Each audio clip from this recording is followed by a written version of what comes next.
নির্বাচন কমিশন বিএনপির প্রতি পক্ষপাত থেকে ফিরে আসতে বাধ্য হচ্ছে, বাধ্য হবে। দর্শক, জামাত যা ঘটাচ্ছে আমি ইমপ্রেসড। জামাত আসলে এক কথা এটাই বলবো যে ক্ষমতায় আসার আগে যে যোগ্যতা দেখানো দরকার জামাত সেটা দেখাচ্ছে। স্মার্ট। দর্শক, নির্বাচন কমিশনের সাথে জামাতের আরো অনেক দলের সংলাপ চলছে, হচ্ছে, সংলাপের আগেও হয়েছে, কিন্তু জামাত সংলাপে যে প্রশ্ন উত্থাপন করছে, যেভাবে যুক্তি উপস্থাপন করেছে, এটা অখণ্ডনীয়। এটা খণ্ডন করার কোনো শক্তি নেই, এবং এটা মিডিয়ার সামনে, এবং এই সংলাপও মিডিয়ার সামনে। এক কথা যদি বলি, জামাত যেভাবে সব ফাঁক বন্ধ করে দিচ্ছে এবং ছাই মেখে ধরছে, হাতে ছাই মেখে ধরছে, বাইং মাছ বের হয়ে যেতে পারবে না। বিএনপির প্রতি পক্ষপাত সম্ভব নয়। খবর, ইসির আচরণবিধি নিয়ে 3 প্রশ্ন তুললেন আইনজীবী শিশির মনির, জামাত ইসলামীর নেতা প্লাস জামাত ইসলামের প্রতিনিধি দলের সদস্য। এখন জামাতের এই প্রতিনিধি যেসব প্রশ্ন তুলছেন, এটা খণ্ডন করার মতো শক্তি নির্বাচন কমিশনের নাই। এই জন্যই 5 আগস্টের পর বিভিন্ন জায়গায় আপনারা দেখছেন যে জামাতের বিজয়। জামাত যে যুক্তিগুলো দিয়েছে, শিশির, এই যে ঐক্যমত কমিশনের সাথে জামাতের পুরো ইন্টারেকশনের একদম from the beginning to conclusion, পুরো ইন্টারেকশনের মূল নায়ক কিন্তু শিশির মনির। ঐক্যমত কমিশন কি যুক্তি দিবে এটা পুরোটাই ঠিক করে দিয়েছে জামাতের শিশির মনির, জামাতের যুক্তি। এবং ঐক্যমত জুলাই সনদে জামাতের সিগনেচার করা, এটার পক্ষে বিপক্ষে অনেক যুক্তি ছিল, জামাতের মধ্যে ডিভিশন ছিল, আমাদের ভিন্ন মত ছিল, কিন্তু শিশির মনিরের যুক্তি জামাত মেনে নিয়ে জামাত সাইন করেছে। পরবর্তীতে এই যে যমুনার সামনে জামাত আন্দোলন করবে ঘোষণা দিয়েছিল, কিন্তু করে নাই। সরকার বা ডক্টর ইউনূস জাতির উদ্দেশ্যে ভাষণে যা বলেছে, যে সিদ্ধান্ত দিয়েছে ঐক্যমত কমিশন গণভোট নোট অফ ডিসেন্ট প্রশ্নে, জামাত নানান দিক থেকে ক্যালকুলেট করে কার্যত সেটা মেনে নিয়েছে। এটাও শিশির মনিরের ফলে। এর মানে শিশির মনির এমন ভাবে খেলছেন যে জামাতের মনমতো আসলে হচ্ছে at the end of the day.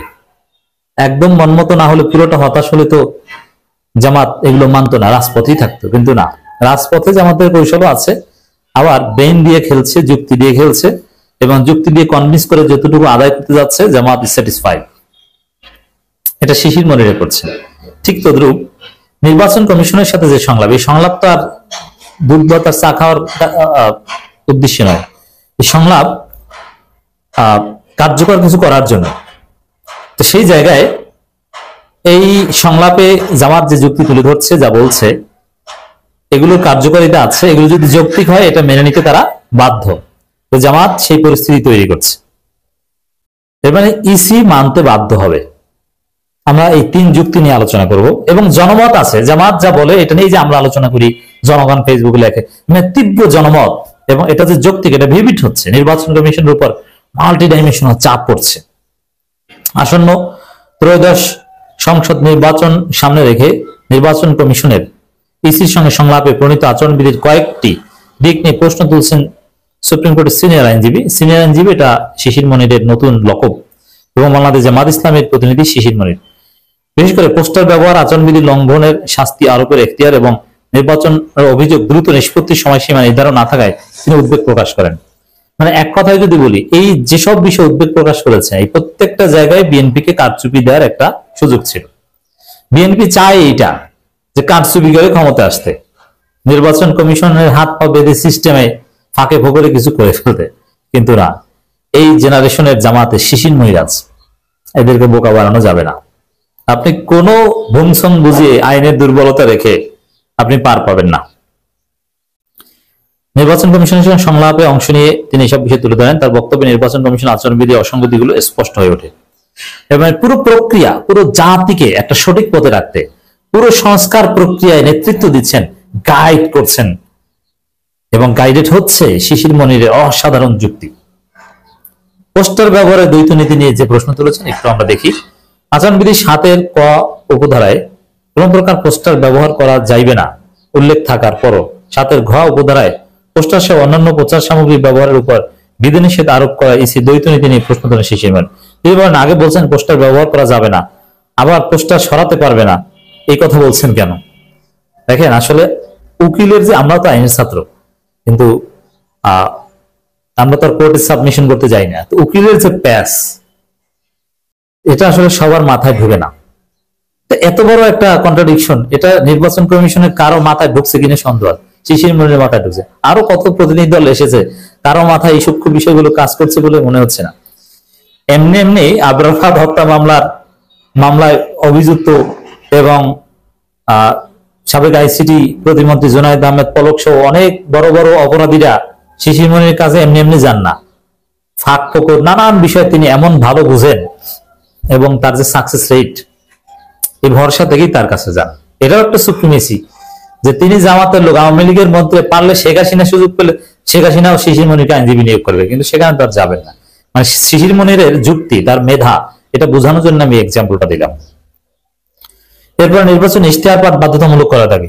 প্রতীক বরাদ্দের পর পারস্পরিক সম্প্রীতি বজায় রেখে নির্বাচনী প্রচারণার উদ্দেশ্যে রিটার্নিং অফিসার বা সহকারী রিটার্নিং অফিসার কর্তৃক একই মঞ্চে সব প্রার্থীর উপস্থিতিতে ইশতেহার পাঠ ও আচরণবিধি প্রতিপালনের ঘোষণা প্রদানের ব্যবস্থা করতে পারবেন, এই বিধানকে ঐচ্ছিক না রেখে বাধ্যতামূলক করার দাবি জানান শিশির মনির।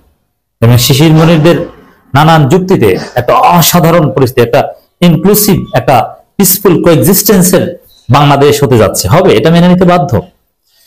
তিনি বলেন, আমার মনে হয় আপনাদের এখানে ইনডিসিশনে আমার আন্ডারস্ট্যান্ডিং অফ মিনিং হচ্ছে ইলেকশন কমিশন ইন ডিসিশন। আপনারা একদিকে বলতেছেন করতে পারবেন, আবার বিবেচনা সব ক্ষেত্রে প্রযোজ্য করা উচিত।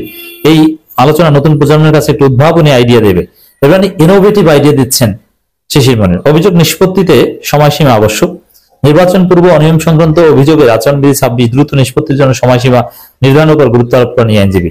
শিশির মনির বলেন, আমি এখন গিয়ে দেখতে পেলাম যে আমার ইলেকশন হচ্ছে এক জায়গায়, আমি আপনাকে কমপ্লেইন দিলাম, আপনাদের বাধ্যতা থাকা উচিত যে আপনাদের সামনে তো কোনো স্ট্রিক্ট নাই, আমি কমপ্লেইন দিয়ে বসে থাকবো, আপনারা ডিসপোজ করবেন না, আমার আর কিছু করার থাকবে না, সুতরাং ইউ টাইম লিমিট এত ঘন্টার মধ্যে, মানে একদম সুষ্ঠু নির্বাচনের জন্য যা করা দরকার সবকিছু ফাইনালাইজ করেন, সবকিছু ঠিকঠাক করে দিচ্ছেন এবং সব যুক্তি দিচ্ছেন, যেটা অলঙ্ঘনীয়, এটা করতে বাধ্য হবে।